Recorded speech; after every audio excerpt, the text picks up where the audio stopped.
Drama serial फरार की आने वाली एपिसोड बहुत इंटरेस्टिंग होने वाली है, क्योंकि अब जिमी प्रोफेसर साहब को मार के बातिश को कत्ल केस में फंसाने वाला है। तो अगर अब तक आपने हमारा चैनल सब्सक्राइब नहीं किया तो जरूर करें। तो अब जैसे कि बातिश ने सादिया के चक्कर में सारा का सारा काला धंधा छोड़ दिया है, जहां अब जैसे ही वो जिमी को फोन करके बताता है कि उसने सब कुछ छोड़ दिया है, तो आने वाली एपिसोड में जिमी उसके घर पहुंच जाएगा और अंदर आकर उससे कहेगा कि तुम मुझे सच सच बताओ, तुम पार्टी क्यों छोड़ रहे हो? क्या उस लड़की ने ये तुमसे ये सब कुछ करने को कहा है? क्या उसने ये कहा है कि पहले पार्टी छोड़ो फिर शादी करूंगी? सच सच बता दो हमें कि क्या बात हुई है। और तब बातिश कहेगा कि उस लड़की ने मुझे कुछ नहीं कहा, मैं एक शरीफ आदमी बनना चाहता हूँ और मैं सब कुछ छोड़ना चाहता हूँ और मैं अपनी मर्जी से सब कुछ कर रहा हूँ और मैं चाहता हूँ कि मैं अब अच्छा इंसान बन के उस लड़की से शादी करके खुश रहूँ। अब मेरी सारी 2 नंबर हरकतें और आदतें फिनिश।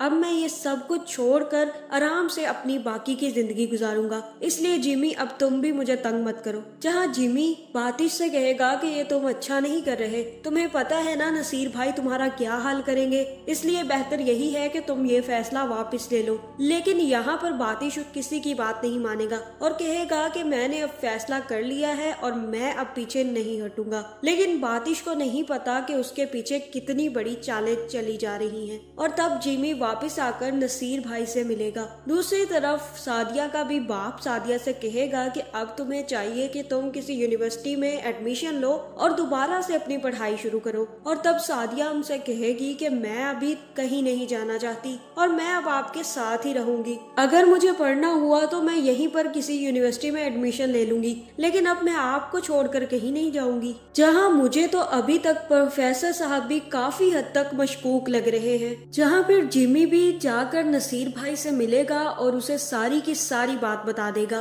कि अब बातिश पार्टी छोड़ना चाहता है। और तब नसीर भाई कहेंगे कि तुम्हें पता है ना, और उसे भी ये बात अच्छे से पता है कि पार्टी छोड़ना बगावत के जुमरे में आता है और बगावत की हम लोग एक ही सजा देते हैं और वो है मौत। लगता है कि बातिश को अब अपनी जिंदगी प्यारी नहीं है। और तब जिमी उसे बताएगा कि वो ये सब कुछ उस लड़की के ही चक्कर में कर रहा है, वो उस लड़की के लिए शरीफ होना चाहता है, इसीलिए तो उसने ये सब कुछ किया है। और तब नसीर भाई कहेगा कि मैं खुद देख लूंगा, अब तुम बस मेरे अगले ऑर्डर का इंतजार करो, मैं तुम्हें जल्द ही बता दूंगा कि क्या करना है। बातिश को क्या लगता है कि वो पार्टी छोड़कर इतनी आसानी से हमारे चंगुल से छूट जाएगा? ऐसा बिल्कुल भी नहीं होगा। लोग आते तो अपनी मर्जी से हैं, लेकिन जाते हमारी मर्जी से हैं और बातिश की मर्जी यहाँ पर चलने वाली नहीं है। जहाँ फिर अगले ही दिन बातिश अपने दोस्त से दोबारा मिलेगा और उससे कहेगा कि तुमने क्या फैसला किया है,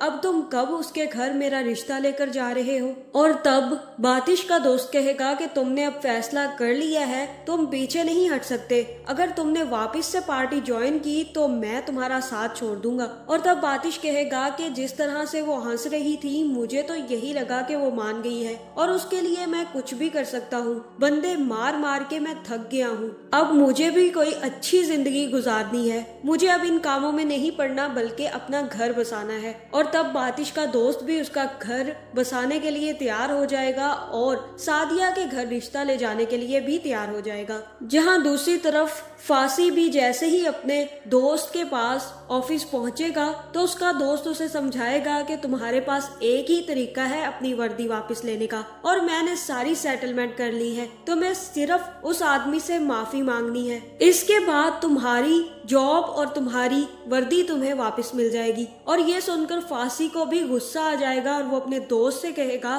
कि अपनी नौकरी और अपनी वर्दी वापस लेने के लिए मैं एक ताकतवर इंसान से माफी मांगू? इससे बेहतर नहीं है कि मैं बाहर ठेला लगा लूं और अपनी जॉब छोड़ दूं? और अगर इस जॉब में यही सब चलता रहेगा तो मैं तो फिर माफिया मांगने पर ही रहूंगा, कभी भी इंसाफ नहीं कर पाऊंगा। मैं ऐसा कुछ नहीं करने वाला। जब तक मुझे सस्पेंड रखना है रख सकते हैं, लेकिन मैं उस ताकतवर आदमी से माफी नहीं मांगूंगा। और दूसरी तरफ बब्रिक की भी क्लास लगाने के लिए उसके दादाजी घर पहुंच जाएंगे और अपने बेटे को भेजकर बब्रिक को बुलाएंगे। और जैसे ही बब्रिक वापस आएगा तो दादाजी उस पर काफी ज्यादा गुस्सा होंगे और उससे कहेंगे कि कान पकड़कर माफी माफी मांगो। तब बबरिक उनसे कहेगा कि अपने हक के लिए लड़ना और अपनी इज्जत की हिफाजत करना अगर गुनाह है तो मैं ये करूँगा और अपने हक के लिए आवाज उठानी चाहिए, और मैंने सिर्फ और सिर्फ उससे अपनी बेइज्जती का बदला लिया है। अभी तो मैंने उसे कुछ कहा ही नहीं है दाजी। जहाँ फिर दाजी भी डंडा उठा लाएंगे और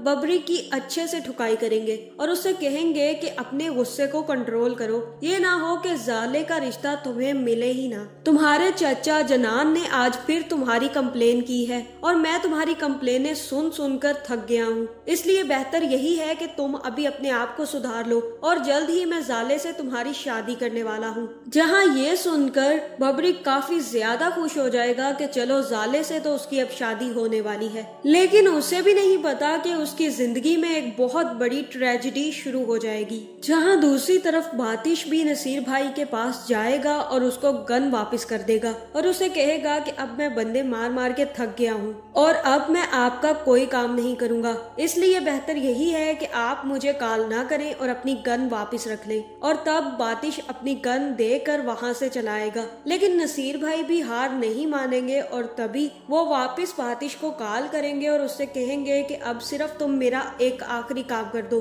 एक आखिरी टारगेट को निपटा दो, उसके बाद तुम फ्री हो, उसके बाद तुम जो भी करना चाहो तुम कर सकते हो, हम तुम्हें कुछ नहीं कहेंगे और ना ही तुम्हारे रास्ते में आएंगे। और तब नसीर भाई बातिश को बताएंगे कि एक टारगेट प्रोफेसर है, वो इस जगह पे खड़ा है और ये उसकी बाइक का नंबर है, जाओ और जाकर उसे उड़ा दो, वो हमारे रास्ते में आ रहा है। और फिर जैसे ही बातिश प्रोफेसर हमदानी को मारने जाएगा और जैसे ही प्रोफेसर मुड़कर देखेंगे तो बातिश उसे देखकर हैरान रह जाएगा और कहेगा कि ये तो प्रोफेसर साहब हैं, और तभी अपनी गन छुपा लेगा। जहाँ वो तो सादिया का रिश्ता मांगने के लिए इनके पास आना चाहता था, लेकिन अभी नसीर ने उसे प्रोफेसर को मारने ही दिया, जिसकी वजह से बातिश प्रोफेसर को नहीं मारेगा और नसीर को फोन करके बता देगा कि वो प्रोफेसर को नहीं मार सकता और अगर प्रोफेसर को किसी ने कुछ कहा तो वो जिंदा नहीं छोड़ेगा। तब नसीर भाई जिम्मी को कहकर बातिश की सारी कुंडली निकलवाएंगे और तब नसीर भाई को पता चलेगा कि बातिश तो प्रोफेसर की बेटी को ही पसंद करता है, जिसकी वजह से जिम्मी से नसीर भाई कहेंगे कि तुम जाओ और प्रोफेसर को मार दो और इल्जाम सारा का सारा बातिश पर लगा देना, ताकि बातिश से वो लड़की कभी शादी ना कर सके, जिसकी वजह से उसने हमें छोड़ दिया। अब अच्छा है ना कि वो अपने बाप की वजह से बातिश को ही छोड़ दे। और मुझे ऐसा ही लग रहा है कि जिम्मी जाकर प्रोफेसर को मार देगा और तब सादिया भी बातिश से शादी करने से इनकार कर देगी और उसे कहेगी कि तुमने मेरे बाप को मारा है तो मैं तुम्हारे साथ शादी नहीं कर सकती, और इसी चक्कर में बातिश भी जिम्मी को मार देगा। तो आगे ये ड्रामा बहुत इंटरेस्टिंग होने वाला है, आगे बबरिक भी अपना बदला लेने वाला है, इसी के साथ साथ फांसी का भी एक बहुत बड़ा राज खुलने वाला है। और आपको ये ड्रामा कैसा लगता है कमेंट करके जरूर बताएं और ऐसे वीडियोस देखने के लिए हमारे चैनल को सब्सक्राइब करना ना भूलिएगा।